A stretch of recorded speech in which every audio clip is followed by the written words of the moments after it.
Hello everyone, welcome to my new blog. কেমন আছো তোমরা সবাই? আর আজকের এই ভিডিওটা অনেক আগের করা একটা ভিডিও, প্রায় 5 মাস হয়ে গেল। আমি গিয়েছিলাম আমার ননদের বাড়ি লালবাগ ঘুরতে, আর তখনকারই করা এই ভিডিওগুলো।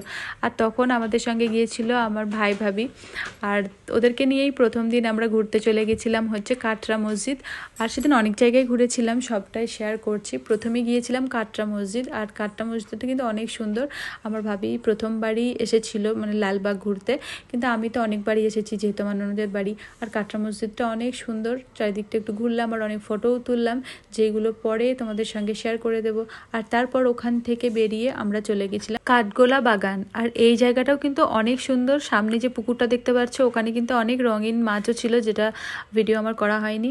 আর তারপর প্রাসাদটা দেখতে পাচ্ছ, প্রাসাদটা কিন্তু অনেক সুন্দর। আর ভিতরে যেহেতু ভিডিও করা অ্যালাউ ছিল না, তাই ভিতরের কোনো ভিডিও করতে পারিনি, তাই বাইরে থেকেই তোমাদেরকে দেখাচ্ছি। খুবই সুন্দর। এই যে আমার ভাইপো দেখতে পাচ্ছ ঘুরে বেড়াচ্ছে, ও কিন্তু এখানে এসে খুব খুশি, এখান থেকে আরও যেতেই চাইছিল না। তারপর চারিদিকটা ঘুরে দেখলাম, সবটার ভিডিও করা হয়নি, যেটুকু করেছিলাম সেটুকু তোমাদের সঙ্গে শেয়ার করলাম।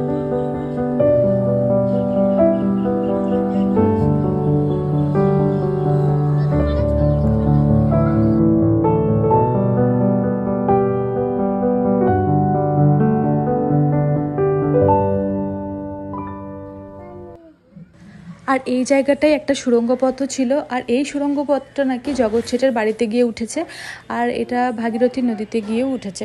যাই হোক, এইখান থেকে পিছন দিকটাতে ছিল মানে একটা জায়গা যেখানে অনেক অ্যাকোরিয়াম করা ছিল, অনেক বিদেশি পাখি ছিল, কচ্ছপ, অনেক কিছু ছিল। সেই জায়গাটায় গিয়েছিলাম। আর এখানে এই মাছগুলোকে দেখে সোহান্ত খুব খুশি, এখান থেকে আরও বেরোবেই না, আসতেই চাইছিল না। এদের সঙ্গে কথা বলছিল অনেকক্ষণ ধরে, এগুলোকে দেখলো। তারপর দেখার পরে ওকে বুঝিয়ে সুঝিয়ে এখান থেকে নিয়ে বেরিয়ে গেলাম। আর এখান থেকে বেরোনোর পর আমরা গিয়েছিলাম হচ্ছে যে জগৎ শেঠের বাড়ি দেখতে। আর যেহেতু আমার ননদের বাড়ি লালবাগে, তাই লালবাগ কিন্তু অনেকবারই আসা হয়, আর সমস্ত জায়গাগুলো কিন্তু অনেকবারই ঘুরেছি আমি। কিন্তু জগৎ শেঠের বাড়িটা আমি প্রথমবারই গেলাম, এই জায়গাটায় কিন্তু আমি কোনোদিন যাইনি। আর এই জায়গাটায় গিয়ে কিন্তু খুব ভালো লাগলো, খুবই সুন্দর জায়গাটা, আর ঘুরতে খুব ভালো লাগছিল। আর এই জায়গায় নিচে যে সুড়ঙ্গ পথটা রয়েছে, এটা কিছুটা হচ্ছে যে মেরামত করে ওখানে মিউজিয়াম টাইপেরই করা হয়েছে, যেখানে অনেক আগেকার জিনিসপত্র, অস্ত্রশস্ত্র অনেক কিছু আছে, যেটা তোমরা এলে তবেই দেখতে পারবে। যাই হোক, সেখানে ভিডিও করা যেহেতু অ্যালাউ ছিল না, তাই ভিডিও করতে পারিনি। তারপর জগৎ শেঠের বাড়ি ঘুরে আমরা চলে গেছিলাম আমার ননদের বাড়ি। তো আজকের ভিডিওটা এই পর্যন্তই থাক, দেখা হচ্ছে পরবর্তী ভিডিওতে। ততক্ষণ সবাই খুব ভালো থাকবে।